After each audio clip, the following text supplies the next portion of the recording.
Welcome to Twin Talk. This is Joy, and I'm sitting here with my sister Angie. It's a very cold, windy night outside, but I'm glad we are warm inside, getting to talk about an awesome book tonight. We're going to be talking about Where the Crawdads Sing. Angie, I'm just curious, when was the first time you heard about this book? Well, actually, Jennifer, who we grew up with, she was our next door neighbor.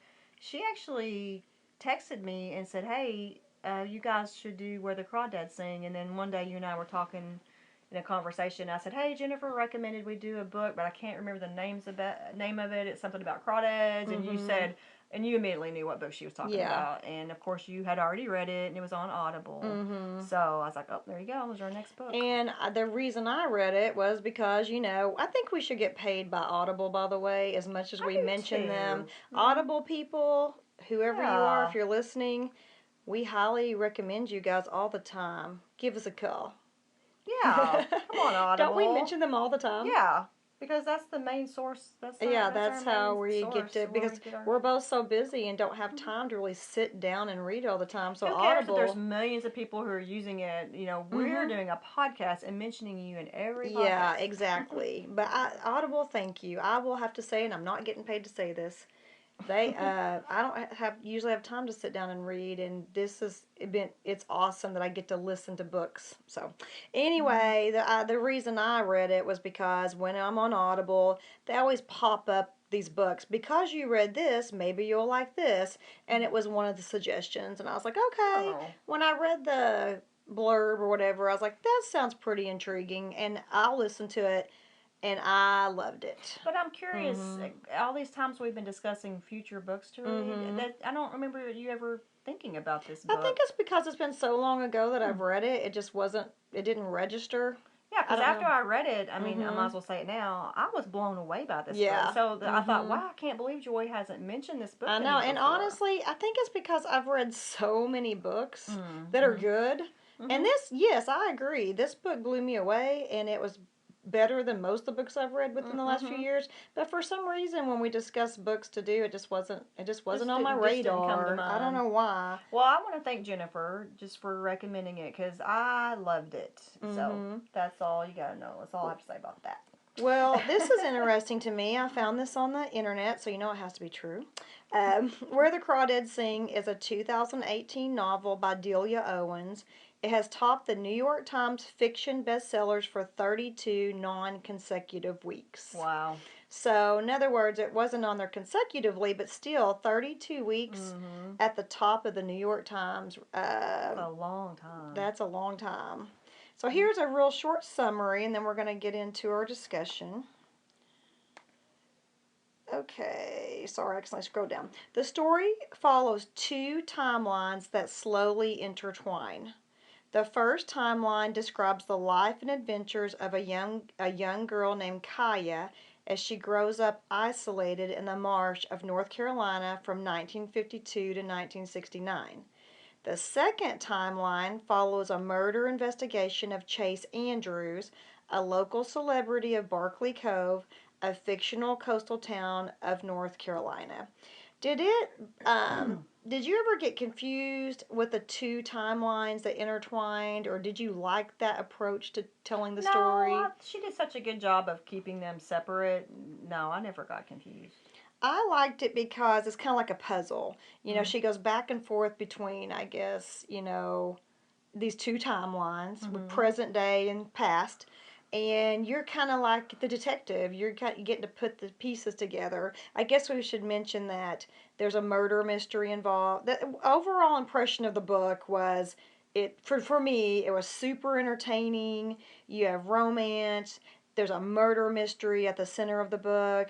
It's all about nature. It's about survival. Yeah, and now that I'm thinking back on it, so you're right. It's at the beginning you feel like you're going back and forth between two separate stories that are not related. Right. But as you get further into the book, little by little, you start seeing how, oh, these two stories are starting to merge into one, and Yes. before you know it, you realize, oh, okay, now I see how they connect. Yeah, All the I pieces love start to that fit book where together. I get to play detective and I get to try Mhm. to figure out what's really going Yeah, and on. especially as she would give you little clues, the further you Mhm. went through the book, you start thinking, oh, somehow Kai is involved in this, Right. and then you start seeing, oh, there's a relationship here, and yeah, it Right. just gets more interesting as the book goes. So what was your overall impression of the book? Honestly, and this is no lie, the very last sentence, as soon as I listened to the last sentence, I said, wow. I Mhm. just could not believe. I was like, that was such an awesome book. I mean, from the beginning to the Mhm. end, it was awesome. I agree. And I know this might sound kind of weird, but if I had to describe the book, I would almost use the word beautiful Mm-hmm. because the writing was beautiful. The way she described the setting was beautiful. Mm-hmm. It was just a tragic story, but it was told beautifully. In many Yeah. ways, it was tragic, although it had somewhat happen. And I don't want to give away the ending, but well, let's talk about the book's strengths. What do you feel like were the strengths of the book? Well, the setting, oh my gosh. So Mhm. you're in North Carolina. She lives in a marsh.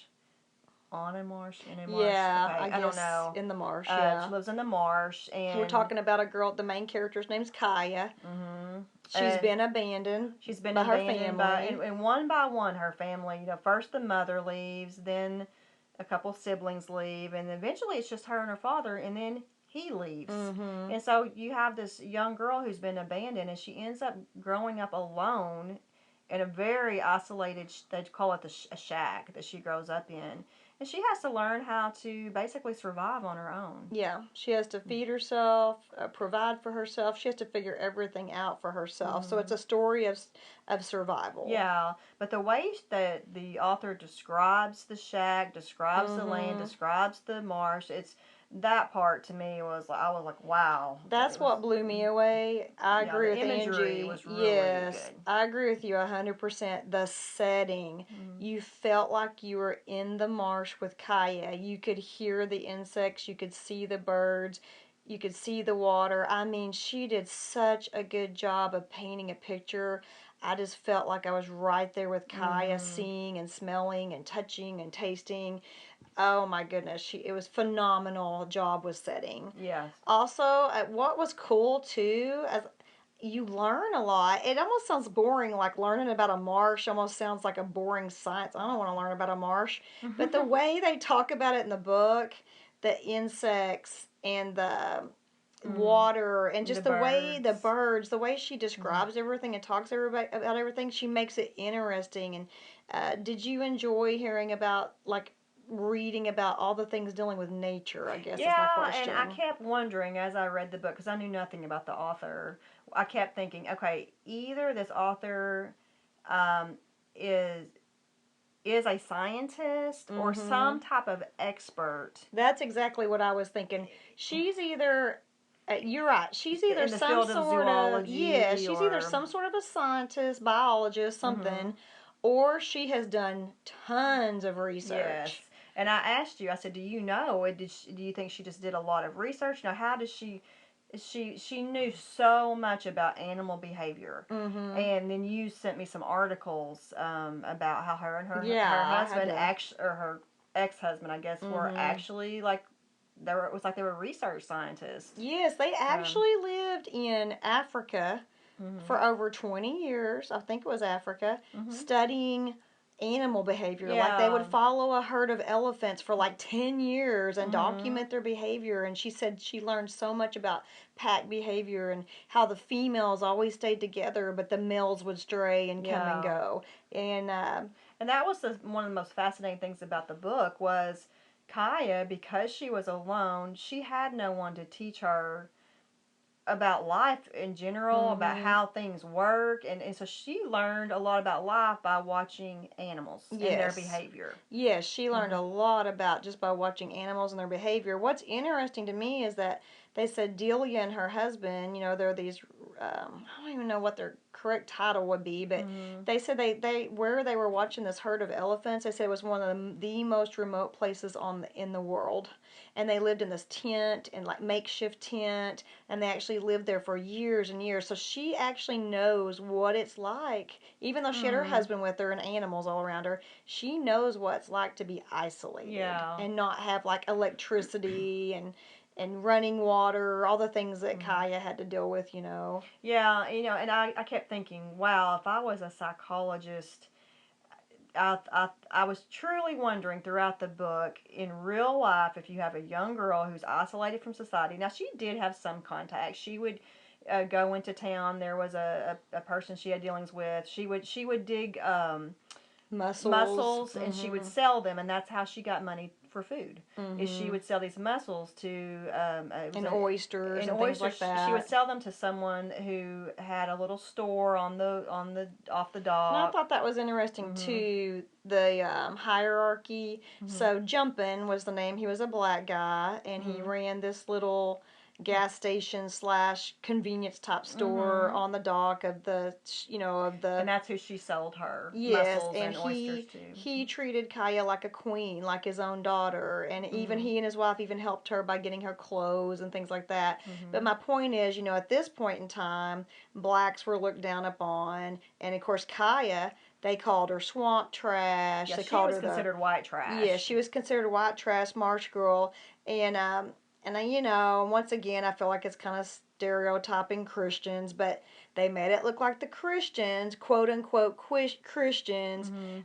turned their noses up at her and didn't Mhm. offer her help, or didn't no one offered to try to help her. They just basically turned her nose up at her and walked away. She's a dirty little girl, get away from her. Mhm. But yet Jumpin, who at this place and time is considered, low society because he's African American, Mhm. he's the one that truly loved her and was loved her unconditionally and tried to help her. Mhm. And so I just thought it would make it it was making a statement about society. Yeah. Um, Yeah. And can't judge a book by its yeah. cover. Yeah. Yeah, and I just want to say, as a Christian, sometimes I do think Christians get stereotyped, but I Mhm. just want to say, if you truly are a Christian, you won't have that type of Yeah. behavior. I think that's one.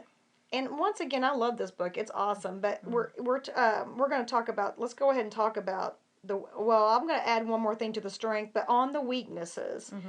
I do, as a Christian, I do get tired of Christians being stereotyped. Mm-hmm. And it did bug me a little bit. And I could see that, yes, this could happen, that people could claim to be Christians and Oh, not, and I know it yeah. happens all the And it time. probably happens all the Yeah, time. but And it they, hits home when you yes. see it over And and these quote over. unquote Christians Mm-hmm. don't treat people with love and respect. But I'm with you. Are they really Christians? Right. Are they really Mm-hmm. Christians?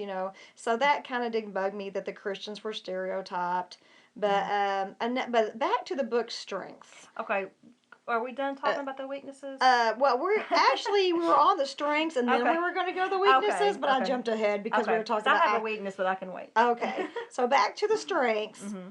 and I don't want to do any spoiler alerts, so please No. don't say anything because. And this is one of those books that Mm-hmm. there is something, there's a huge spoiler Yes. alert that we could say that we're not. The ending. Yeah, This the is ending one is of a the best huge endings I twist. loved. Because Mhm. sometimes you know how you just feel dissatisfied. You're like, oh, I Mhm. don't like how that ended. Yeah.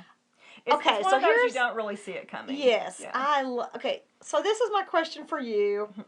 The ending, I loved the ending, but it was kind of disturbing. Yeah. Tell me how, and it's hard to talk about this without giving it away. How are we going to discuss this But without did you like the ending or not? Let's just put it that crap. way. There's something I want to say, but I can't because it will give it away. Okay, let me just say this. In life, there are things people will do that they normally would not do under certain circumstances. Yeah. So much of it has to do with your raising and things like that. I hope I didn't give too much away, but anyway. Did you like the ending? Yes. Okay. Yeah. It was a little disturbing. But it was a little disturbing. But yeah, it was. I liked it. And once again, it's hard to talk about this without giving it away, Yeah. but did you guess? Okay, and once again, I don't want to give anything away, but Amanda Hamilton was a poet that she quoted throughout the book. Kaya would quote these poems Yes, throughout Kaya the book. constantly would quote these and honestly, and I'm not a poet, The poems kind of got on my nerves, to tell you the truth. Oh, well. They kind of got on my nerves, and half the time they didn't make sense to me. Well, but the parts that did make sense did help interpret what she was feeling in the book. They did help interpret it, but just sort through it. I'll just say that's one of my things. I was like, okay, enough of the poems. But did you, without giving anything away, there's a few surprises and twists and turns. Were you able to predict any of them at all? No, the two that I know you're thinking of right now. Yeah, there's two I big clueless. twists and turns at the very end, Yeah. and most of our listeners are are probably smarter than me, and they'll figure it out. Yeah. But I didn't see it coming, I didn't know. So if you like kind of surprises and twists and turns and surprise endings, you're gonna like this book. Although you're probably smarter than I am, and you'll probably be able to guess what they are. Okay, so. Do you have any more strengths you want to talk about before we go to the weaknesses? Just real quickly, are you getting a cramp? Yes, I'm getting a cramp in my foot, and I'm over here grimacing. Yeah, she has this awful look in her face, so I'm like, oh, and I'm trying to just push through. I'm like, Kaya, I'm a survivor. I'm a survivor. Okay, here, I'll talk while you sort this out. Okay. It's good. I had this major cramp in my foot, and it's going away now. Oh, my goodness.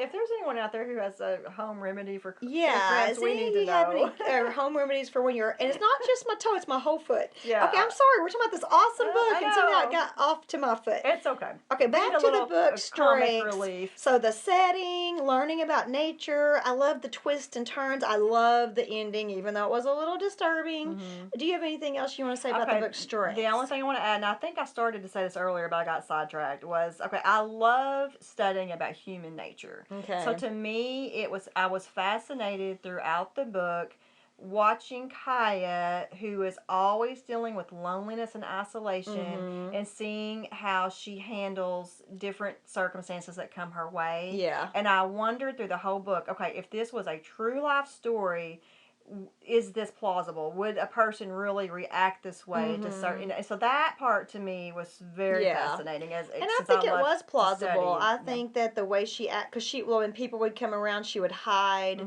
She would spy on people from the bushes. Yeah, she wasn't trusting. Yeah, she didn't trust people. Well, because everybody in her life had left her. Right. But right. Yeah. She had a very traumatic childhood. Yeah. So yeah, I do think the author did a good job on portraying her as she grew up, how a person in that setting actually would react to certain situations.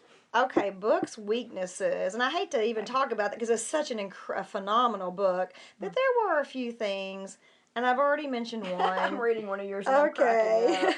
Did she really learn to read within a few days? So yeah, my notes. So in the book, there's a boy who used to go fishing with her brother in the swamp. His name is Tate. And, I don't want to give too much away, but Tate starts coming around to her little area of the swamp, and he brings her feathers and things like that. And he's quite a bit older than her, so I think he's really just trying to be like a brotherly figure. But he's just a nice person, he's just a nice, good-hearted person. But he basically teaches Kaya to read. So did you really get the impression he taught her to read within a few days? Because that wasn't the impression because I even went back and re-listened to it because I was like, you need to re-listen to it, I promise you. Okay, we're going to get a fight over this. We're going to get a fight over this, but if you go back and re-listen to it, the way it's worded, it almost makes it sound like she goes from ABCs to college text within a few weeks. Okay. And I'm like, that is not believable. I'll listen to it again just to make sure. But I was like, no way. You don't go from ABCs to college level books within even if it was a few months. I don't believe it. I got the impression it was over the course of a summer, which is still unbelievable. So course of the summer. Yeah, that's plausible. Yeah. So you got this uneducated girl who doesn't even know how to count or read. She didn't know what was past 29. I remember that. She didn't even. Okay. Moving on. Okay. I agree with you. I do think she learned to read much more quickly. That seemed very unbelievable. Okay. And then just the fact, even though they later make it sound like her mom's crazy, just the fact that her mom left her a little 6-year-old. I didn't know they made it sound like her mom was crazy. Yeah, remember they said that wrote the letter home to the dad, and the dad said, if you ever set foot around here again, I'll kill you and I'll beat the children to where you can't even recognize them. Yeah. So she was too scared, and they said she literally kind of started going crazy. She would paint pictures of the kids every day, and she would sit and rock and hold herself, and okay. I think they even said she would chant. They just made it sound like she was going out of her mind because she couldn't see her kids. You missed that. Apparently, I was in a coma during that. Well, maybe not crazy, but she was going out of her mind with grief. She wanted to see her kids so bad, but I just took it as she couldn't take the abuse anymore. And just left, her husband was super abusive and would beat her up, but she wrote a letter home saying she wanted to come get the kids and take them with her because she had left him because she was tired of the abuse. And he wrote her a letter back and said, if you ever set foot on this place again. How did again. you know the letter said she wanted to come home and get the kids? Did it actually say that in the book? I think the aunt ended up telling her that. Okay, I'm sorry. I don't mean to get enough. It's okay. I don't remember that. Kaya finds out through the. No, it might have been through the brother. When the brother comes back to visit. Somehow she finds out what the letter had said, and then she finds out that the father had responded. Okay, so to be fair, you've listened to it twice and I've listened to it once, so I probably did miss it. Yeah, and the dad writes back and says, if you ever set foot on this place again, I'll kill you, and I will basically beat the kids to a pulp where you can't even recognize them. So the mom, that's the justification they gave that the mom couldn't come back. Thank you, because I needed that closure. Yes. And matter of fact, that was one of my weaknesses of the book. Yes. Okay, so thank you for explaining that to me. So one of my weakness for the book was there wasn't enough, so like the mom left and then the siblings left. Well, I felt like the author didn't give enough context or backstory as to why they left. Yeah, well, it was because the dad was so abusive. Well, I knew that, but I'm just saying I wanted to hear more. I wanted to hear what happened to them after they left. Yeah. And even when one of her brothers comes back to visit her all these years later after he's been in the army, I still felt like the author did not tell us enough about his life, like the character Jody, her brother. Yeah. I wanted him to say, this is where I've been, this is what I've been doing. Well, he did. He said, I went to New Orleans, and I scraped together a living, and I was on the streets, and then I went in the army. Okay, I'm saying this wrong. I wanted to hear more of the emotional turmoil, what he was thinking all those years. Why didn't he try to come back and get her? You know, I wanted to hear more of the intimate details, not I went in the army. And we know that he carried a tremendous guilt for abandoning I'm just saying that I felt unsatisfied. That left me feeling a little unsatisfied, wanting to know more about her family and what happened. Yes. To them. Yeah. So to me, the book's weakness was, that the mom would actually walk out and leave her kids, especially a 6-year-old daughter. Yeah. Even though she's being abused big time, physically abused, she could still grab up at least the youngest kids and take them with her. Yeah, that to me was very unbelievable. Yeah. And then the fact that, and I know they portray the dad as an alcoholic and he's troubled, but the fact that he left and by this time I think she's 10 when he leaves, leaving a little 10-year-old girl by herself, no matter how evil or no matter he's an alcoholic, whatever, no matter how many problems, the fact that he abandoned her, it just seemed very unbelievable that all these people would leave that little girl. Yeah, I know. But once again, it's just it's fiction. It's a book, and who knows? I guess people can be that troubled and that evil. Did you have any other weaknesses? No, that was the main one. Just wishing she had told us a little bit more about the family. Yeah. Okay. Okay. I guess this is going to be super easy. Can you guess what my rating word is? Well, I'm guessing it's crawdads. Ding, ding, ding, ding. Yay. You are so smart. Okay, so how many crawdads do you give this book? Okay, I am going to break the mold here. You know, I never give a 5, rarely. Very rarely. You're like the Simon Cowell of Twin Talk. I am. I'm the one that usually gives the 5s, and it's very hard to get a 5 from you. Why would I give a book a rating if it didn't deserve it? Exactly. I was going to try to do a Simon Cowell impression, and I can't do it. So, anyway, I'm getting to 5. 5 crawdads. I thought the book was that good. Wow. Yeah. Okay, so we're going to switch roles here.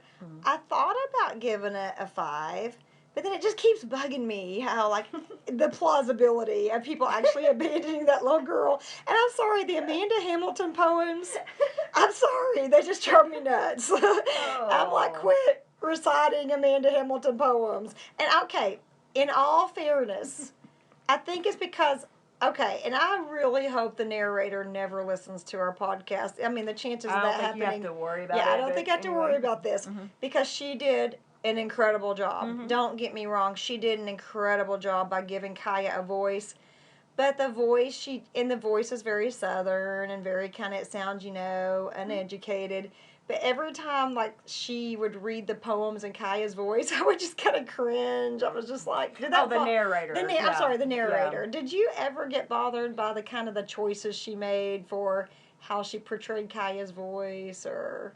No, I guess I'm just not picky like you. I guess you're right. Something about that's what. So if I were honestly, I'm just saying that to tease you because I can't remember what her voice sounded like, or I'd probably have a different. And like answer. I said, she did a great job. She did a phenomenal job. But I think if I were reading the book and kind of had my own voice in my head when the Amanda Hamilton poems came up, it would have been so bad. So you're telling me it didn't bother you that she was quoting Amanda Hamilton every 5 minutes?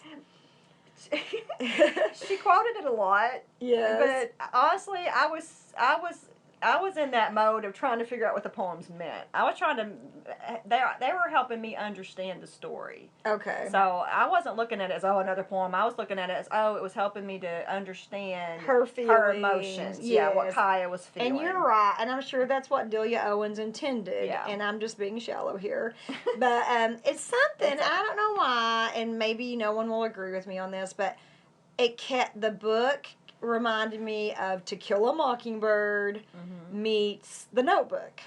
And I know a lot of our listeners have probably read both of those books or seen the movies. So it's not so much a love story like that. Something about it reminded me of The Notebook as far as the love story. I think it's because of the nature. Like in The Notebook, they're in the canoe. She was always going out in the boat with always Tate. In the boat. And then like this, I think there at one swans. time I think they saw a bunch of swans or some type of geese or something. And then maybe it was a setting because it's The Notebook set in North Carolina as well. Because it's Nicholas Sparks. A lot of his books are set in North Carolina, and maybe that's where I was getting the Notebook vibe. Was just the setting. Yeah. And then To Kill a Mockingbird, there's that someone unjustly accused, and there's the big murder trial, and it's set in the South. But I kept feeling like I was getting remnants of To Kill a Mockingbird. Yeah, and like the Southern dialect. And we discussed before the podcast how she was, she was considered white trash. She was an outcast of society. And it was a big deal for the town's boys, or the local boys would come out, and they would run out to the shack, and they would touch the door and run away. Yeah, it was like a rite of passage. If they could go hit the door on her shack. Yeah, and it was kind of, she became this like local kind of lore. Like you said earlier, Angie said she's kind of like the Boo Radley of the swamp. She was. Yeah. It was like, people were scared of her. And of course, anytime you have someone that's reclusive like that and not well known, of course all these stories start developing, and tall tales, tales, folk legends, far-fetched things that are not true. Because people love to speculate. Yeah. Well, okay, so I told my husband, I was telling him about the book and how much I loved it, and he's like, I said, well, what do you think? He's like, yeah, sounds like a good chick lit. And I said, it's going to be made into a movie. And he goes, yeah, I bet that'll make a good chick flick. I was like, well, I don't know. I think men would enjoy this as well. What do you think? Do you think men would enjoy the book? That's a good question. I don't really know. I guess a lot of it just depends. Men are portrayed negatively. Did you ask if they would enjoy the book or the movie? I meant to say book. Okay, the book. Yeah, but let's talk about book. You don't think so? I don't see a man reading this because it's kind of, which I don't want to stereotype men, but to me, she portrays most men negatively, like the dad, and then Chase Andrews. The book is everything. But Tate is portrayed in a good way. Yes. But sometimes, no, I take that back. He does abandon her But at one point. for the most part, all the men in the book are scum. So if I'm a man, I don't want to read about other scummy men. Yeah, that's true. What I'm saying? So no, I just don't picture a man enjoying It does this seem book. to be more geared towards women. I think so. Now but I don't want to discourage our male readers or male listeners from reading it. Right, that's just my first thought when you asked me that. Well, as I was listening to the book, of course, I kept thinking this would make a great movie. And so I did a little research. And one of the reasons that this book, they believe, even became so popular was Reese Witherspoon has her own book club. And she, I think she names a book every month. And this was one of the books she named. And she just saying its praises like we're doing, and she named it as the monthly book on her book club, and they said the sales of the book went through the roof because Reese Witherspoon has a lot of clout with women, and so I guess it sold many, many copies because of her recommendation. Yeah. Well, now, from what I've read on the internet, Reese Witherspoon is going to produce the movie, and she has found a female director. She's trying to get a lot of females involved, and they have already picked the main character, the actress who's going to play Kaya, and I apologize, I can't remember her name. And so it's not a real well known. Yeah, I mean, she might be real well known because So in the book, Kaya is portrayed as a dark, slender, very striking, beautiful, dark black hair. So that'll be interesting to see who this actress is. But anyway, it is going to be made into a movie, but they're saying because of COVID, they can't really give a set date or a release date, but it is in the works. So I'm excited, Good. And I already asked my husband. I was going to say, we're going to have a movie night. I said, so if this ever gets made into a movie, I said, how do you feel about it? He said, yes, I'll go watch the chick flick with you.